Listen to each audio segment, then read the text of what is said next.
They stole my land, or at least they thought they did. When the HOA tried to bulldoze my family's property for their luxury resort, they had no idea I had already set the perfect trap. Watch till the end to see how I turned their greed against them. Comment your thoughts, hit like, and subscribe for more jaw-dropping stories. A warning from the dark.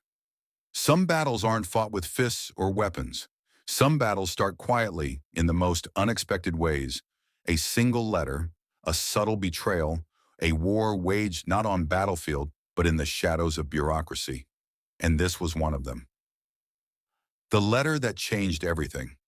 It was an ordinary morning when my life got turned upside down. The sun was peeking through the trees, casting golden rays over my backyard, the land that had been in my family for 3 generations. I poured my usual cup of black coffee, stretched my arms, and went to the mailbox. A pile of bills, a grocery store flyer, and one thick white envelope from the Pinecrest Homeowners Association. That was the first red flag. I had lived here for 15 years and had never received anything from the HOA except for the usual petty notices. Mow your lawn, repaint your mailbox, don't park on the street. But this was different.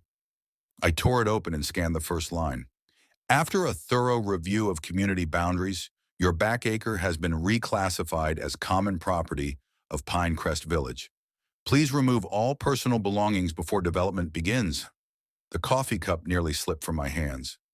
I read it again, and again. They were stealing my land. Not just any land, my grandfather's land. The place where he built the treehouse I played in as a kid. Where my father and I spent endless summers fishing by the creek. Where my mother's rose garden still bloomed, her legacy surviving long after she was gone. And now the HOA wanted to turn it into a luxury resort? My fingers clenched the letter so tightly the paper crumpled. Number, not without a fight. An unexpected betrayal. I stormed out of my house and marched straight to the HOA president's house. Elizabeth Winters, a woman whose manicured perfection barely concealed the ruthless ambition underneath. She answered the door with a cold smile, dressed in pristine workout clothes as if she had just finished a yoga session. "Daniel," she said, tilting her head slightly. "Can I help you?" I shoved the letter toward her. "You want to tell me what the hell this is?" Her smile didn't fade. If anything, it grew sharper. "Ah, you got the notice. Good. This is part of the Pinecrest Resort project. It's going to be a beautiful addition to the community, cabanas, a cocktail bar, an Olympic-sized pool. It will increase all of our property values. You should be thrilled." I could barely breathe. This land belongs to me. I've been paying taxes on it for 15 years. Her expression didn't change. She examined her manicured nails as if she had heard this 100 times before. "Your grandfather's old hand-drawn maps were incorrect. A professional survey was conducted, and the HOA has determined this acre to be common property. The board voted unanimously on the reclassification." I clenched my jaw. "Without telling me?" "There was no requirement to notify you. It's in the bylaws," she said sweetly. "Everything was done legally, Daniel." Legally. That word made me sick. I wanted to argue. I wanted to yell. But before I could get another word out, the distant sound of music blasted from a few houses down. I turned. Through the wooden fence, I could see Tyler and Emily Patterson, my neighbors, laughing with their friends by their newly built pool. A pool that sat suspiciously close to the new boundary line the HOA had drawn. Something wasn't right. The warning that night, I couldn't sleep. The bass from their party thumped through the walls until 1 a.m. I called Tyler twice. No answer. At 1:15, I threw on a jacket, marched across the yard, and knocked on his door. He answered, red-faced, beer in hand. "Hey man, party's over. What's up?" "It's almost 1:30. Some of us work tomorrow," I said, forcing my voice to stay level. Emily appeared behind him, smirking. "We stopped the music right at 1 o'clock. HOA rules say we're fine." Of course, HOA rules. "Speaking of the HOA," I said, shifting my stance, "did you know about the reclassification of my back acre?" The way their faces froze told me everything. "You did," I said flatly. "You knew." "It's not stealing," Emily said quickly. "It's reallocation. It's going to benefit everyone, Daniel. The resort will have a lap pool for serious swimmers, private cabanas, a cocktail bar. On my property, Tyler shrugged. It's not personal. Elizabeth showed us the new survey. Your grandfather's maps were wrong. I turned and walked away before I did something I'd regret. Back home, I pulled out my grandfather's old wooden chest from the attic. Inside, I found the original property deeds, yellowed with age but clear as day. My land was much larger than what the HOA claimed. Then something in the fine print caught my eye, a reference to county survey markers from 1952. If those markers still existed, I could prove the HOA's new survey was fraudulent. A plan began forming in my mind. I needed help. I scrolled through my phone contacts and found James Jacobson, a professional surveyor who had worked with my father years ago. I sent him a text, despite the fact that it was nearly 3 a.m. The unknown messenger, I barely got an hour of sleep before my phone buzzed with an unknown number. Meeting tomorrow, 7 a.m., Elizabeth's house. Bringing contractors to mark pool placement on your acre. Don't tell Daniel. It was a text sent to the wrong person. They weren't waiting until Tuesday. They were moving in now. I set my alarm for 5 a.m. Whatever was happening, I needed to be ready, and I needed to lay my own trap. The trap is set the calm before the storm. I was up before dawn. The world outside was still dark except for the faint glow of my porch light. I sipped on my coffee, staring at the clock, 5 a.m. I kept replaying that mistaken text over and over in my head. Meeting tomorrow, 7 a.m., Elizabeth's house. Bringing contractors to mark pool placement on your acre. Don't tell Daniel. They weren't waiting until Tuesday. They were moving in today. I had exactly 2 hours to prepare before they arrived, and I needed proof. Real, undeniable, irrefutable proof. Before they could bulldoze through my backyard like they owned it. Digging up the truth. At exactly 5:15, headlights pulled into my driveway. I tensed, but when I stepped outside, I found James Jacobson stepping out of his truck, still groggy but determined. You better have a damn good reason for dragging me out here before sunrise, Daniel, he muttered, rubbing his eyes. I handed him the old property deed and pointed to the 1952 survey markers mentioned in the fine print. If we can find these markers, I said, we can prove that my land extends beyond what the HOA is claiming. Jacobson's eyes sharpened with interest. He pulled out his metal detector and surveying tools from the truck. Let's go find some history. We worked fast, keeping our lights low. The air was cold and the grass was still wet with dew as we combed the property. Then, beep! Jacobson's metal detector went wild. Got something, he muttered, kneeling and digging carefully. After a few minutes, he unearthed a rusted but intact metal marker. He wiped the dirt away and grinned. Well, well, he said, according to this, your property extends another 50 feet that way, which means part of that fancy new deck the Pattersons built? Yeah, it's sitting on your land. I let out a slow breath. Bingo. But it wasn't just their deck. As we found 3 more markers, it became clear. The HOA's new survey had cut off nearly 2 acres of my property. Whoever did their survey, Jacobson said, either doesn't know what they're doing or they did this on purpose. I didn't need to guess which one it was, but then Jacobson paused, frowning. He ran his fingers along the side of the marker and muttered, That's interesting. What? I asked.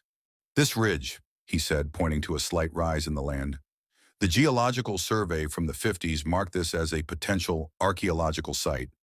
Something about Native American artifacts being found here. I felt a chill run down my spine. Grandpa had always talked about arrowheads and pottery shards he found as a kid. I had thought they were just stories. What does that mean legally? I asked.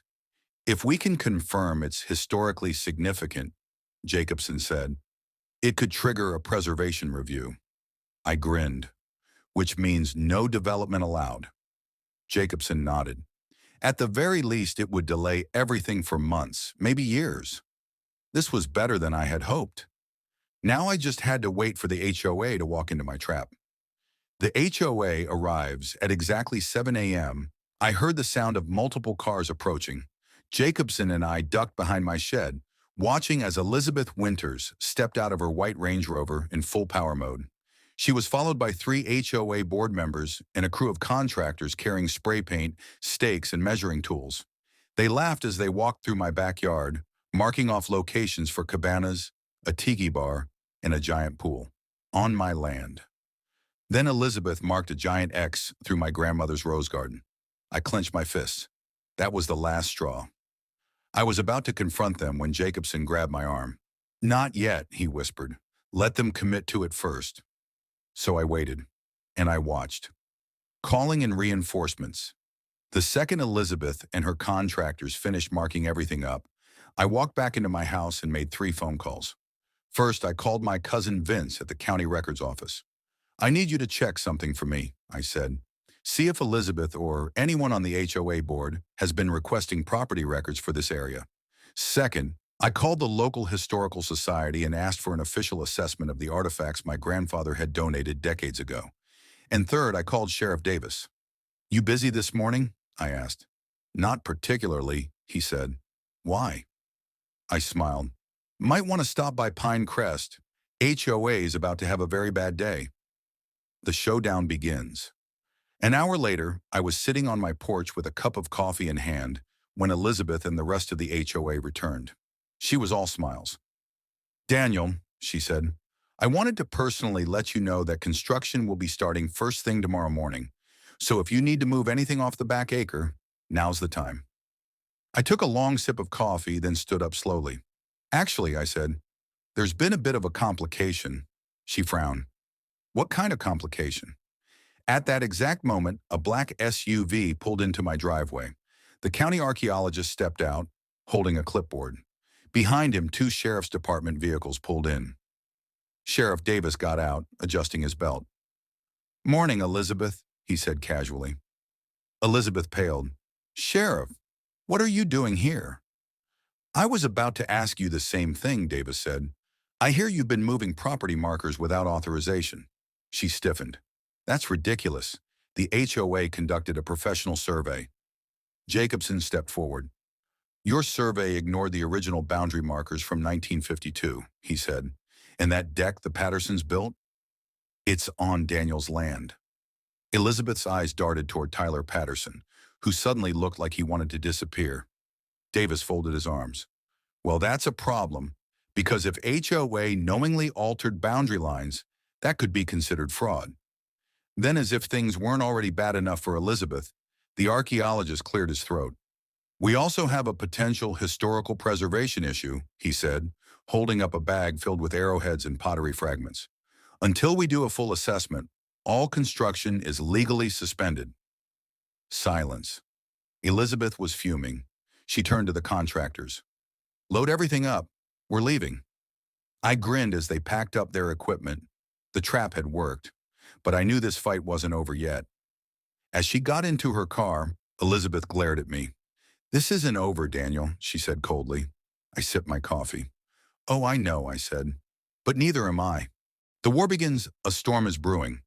The HOA had retreated, but I knew it was just temporary. Elizabeth Winters wasn't the type to take defeat lightly. She wasn't just trying to steal my land. She had an agenda, and whatever it was, she wasn't done yet. That night, as I sat on my porch, enjoying the rare moment of quiet, my phone buzzed. A text from my cousin Vince at the county records office. "You were right. Elizabeth requested access to all your property records. But it gets worse. Her husband is CFO of Lakeside Development. They're filing rezoning permits for your area." My heart dropped. She wasn't just trying to steal my backyard. She was trying to turn the entire neighborhood into a commercial development. I barely had time to process that before another text came in, this time from an unknown number. "HOA emergency meeting, 7 a.m. tomorrow. Code red. Be there." Elizabeth was making her next move, and this time, she wasn't going to play fair.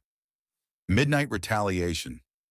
At 4:30 a.m., I woke to the deep, guttural roar of heavy machinery. I bolted upright, heart hammering. No way. I rushed to the window and froze. A bulldozer was creeping onto my land, its headlights cut through the darkness, its metal blade gleaming under the moonlight. I barely had time to throw on a jacket before I was sprinting outside, barefoot in the wet grass. "Stop!" I shouted, waving my flashlight wildly. The operator, just some guy in a hard hat, cut the engine and leaned out. Look, buddy, I'm just following orders. Got paperwork saying this is HOA property. Elizabeth's orders. I turned my head, and there she was, standing by her white Range Rover, arms crossed, wearing a smug expression as if she had already won.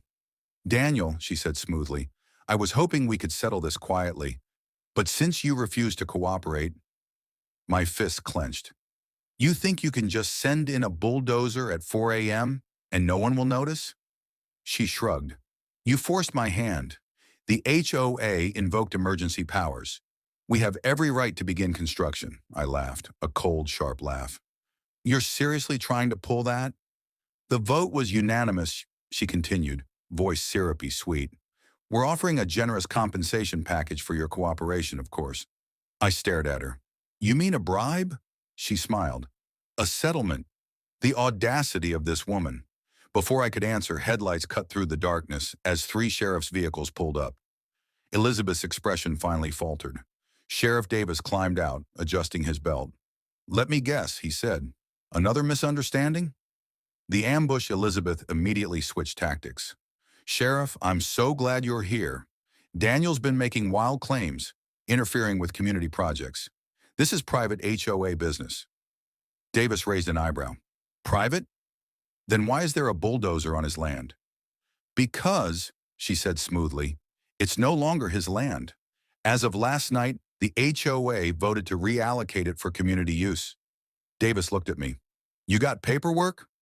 I grinned and handed him a certified copy of the 1952 property deed, the official survey results, and the preliminary historical preservation notice. Actually, Sheriff, I said, I filed an emergency injunction yesterday. Any development on this land is illegal. Elizabeth's face turned pale. Davis flipped through the documents, then slowly looked up. Well, Elizabeth, looks like we have a problem. She opened her mouth, then froze as the archaeologist from the Historical Society pulled up next to the sheriff's car. Sorry I'm late, the man said, stepping out. He waved a file. Got the initial review back on those artifacts. Turns out, they're over 800 years old. That means this site is protected under federal law. You could have heard a pin drop. The contractors immediately started backing away from their equipment. They knew what that meant. Any construction here was now a crime. I turned back to Elizabeth, who looked like she was about to explode. You lost, I said. Her jaw tightened. This isn't over, Daniel. She turned to her lawyer. Call Judge Watkins. Wake him if necessary. Davis chuckled. You can call whoever you want, but that bulldozer? It's leaving. Now. The sheriff's deputies stepped forward. The operator scrambled down from the machine, not wanting any part of this mess. The HOA board members looked nervous. Some of them had clearly not signed up for a legal battle. Elizabeth, however, wasn't giving up. She turned to me with a cold, calculating look. You're making a mistake, she said. You think you've won, but I have bigger plans. And you're just an obstacle. I didn't flinch. If you're planning something else, Elizabeth, I suggest you start lawyering up. I turned my back on her and walked inside. And just like that, the bulldozer was gone. But I knew the war was far from over. The ultimate betrayal. The HOA board called an emergency meeting. I arrived with my folder of evidence, ready to expose everything. But before I could speak, Tyler Patterson stood up. I move that we immediately remove Daniel's property protections and proceed with the project, he said. My stomach dropped. I turned to look at him, but he wouldn't meet my eyes. The room fell silent. Then Elizabeth stood, smiling like she had already won. The motion has been made, she said smoothly. All in favor? Hands shot up, one by one, including people who had once been on my side, including Tyler. The betrayal hit me harder than anything before. All opposed? Elizabeth asked. I raised my hand. Alone, she grinned. Motion passes. The gavel slammed. I had just lost everything, or so they thought. A final, desperate move. That night, as I sat in my kitchen feeling the weight of my defeat, my phone buzzed. It was a USB drive and a note. We were wrong. You need to see this. Tyler. I hesitated, then plugged it in. My screen flickered to life. And then emails, hundreds of them, documents, contracts, fake surveys, legal loopholes. And at the center of it all, Elizabeth Winters. Everything she had done, everything she had planned. And the proof? It was all right here. I smiled for the first time that night. I wasn't just going to fight back. I was going to end her. The final battle, the smiling enemy. I sat in my darkened kitchen, the glow of my laptop illuminating the damning evidence on the screen. Emails, legal contracts, falsified property surveys. Elizabeth Winters wasn't just trying to steal my land. She was building an empire, and I had the proof to bring it all crumbling down. At the heart of it, a shell company named Ridgeline Development Partners, owned by none other than Elizabeth and her husband. The HOA board thought they were voting for a community resort, but in reality, they were handing over land to Elizabeth's private real estate company. And the kicker? Some of them were in on it. I couldn't wait to watch their faces when I exposed it all. Setting the trap. I forwarded the entire file to my lawyer, the county commissioner, and, just for fun, a few investigative journalists. Then I made one more call. Vince, I said, I need every HOA transaction from the last 5 years. Already ahead of you, my cousin replied. And guess what? HOA funds have been misallocated to a private account under Ridgeline Development. That means fraud. Big-time fraud, Vince confirmed. This isn't just an HOA scandal, Daniel. This is a felony. I smiled. Perfect. The showdown. The HOA's final vote meeting was packed. Over 100 homeowners crammed into the community center. Some were excited about the new development. Others were furious about my so-called stubbornness. At the front, Elizabeth stood poised, dressed in her signature power suit, confidence oozing from every smug expression she shot my way. She thought she had already won. Before we vote, she said smoothly, I'd like to thank everyone for their patience. Pinecrest Resort is the future of this community, and we are proud to move forward with this exciting... I stood up, loudly. Actually, I cut her off. Before we vote, I think everyone here deserves to know what they're actually voting on. Elizabeth glared. Mr. Carter, you are out of order. Funny you mention order, I said, striding to the front, because I spent the last 48 hours uncovering just how many HOA bylaws you've broken. I pulled out my laptop and plugged it into the projector. And then in full HD, Elizabeth's crimes flashed onto the giant screen. The truth is a beautiful thing. The room fell dead silent as the evidence scrolled. Emails proving Elizabeth and her husband owned Ridgeline Development. Signed contracts transferring HOA-controlled land to her private company. Bank statements showing misappropriation of HOA funds. A falsified property survey that conveniently gave her control over my land.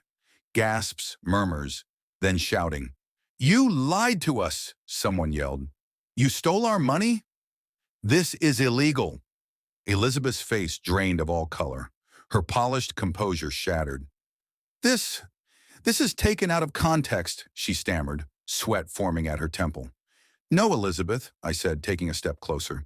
This is fraud, and I've already sent everything to the county commissioner, the sheriff, and the state attorney general. Her hands clenched into fists. You have no idea what you've just done. Actually, I cut in, I know exactly what I've done. And right on cue, the double doors burst open. Sheriff Davis, followed by 2 deputies, and a man in a suit carrying a federal badge. The HOA board froze. Justice arrives. Mrs. Winters, the sheriff said, stepping forward, we have reason to believe you've engaged in financial fraud, illegal land transfers, and falsification of legal documents. You'll need to come with us. Elizabeth lost it.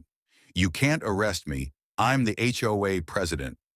Not anymore, I said, as the board members swiftly voted her out of office right then and there. The deputies slapped cuffs on her wrists. And just like that, it was over.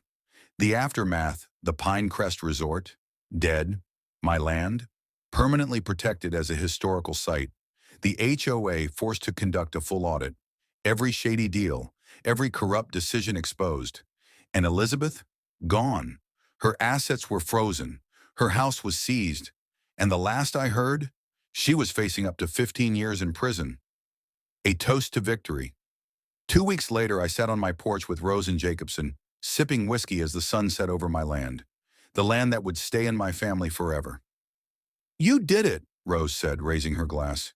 "You saved the neighborhood." I laughed. "I just set the trap. Elizabeth did the rest." Jacobson grinned. "Sometimes the best way to win is to let your enemies destroy themselves." We clinked our glasses, and as the evening breeze rolled in, I realized something. Elizabeth thought she could buy power, but she underestimated the one thing money can't buy: the truth. Epilogue, a final warning. 6 months later, I received a letter. No return address, no signature, just a single sentence. "I always have a backup plan. See you soon." EW double quote. I stared at it for a long time. Then I smiled. "Bring it on, Elizabeth." Some people never learn. And if she came back, I'd be waiting.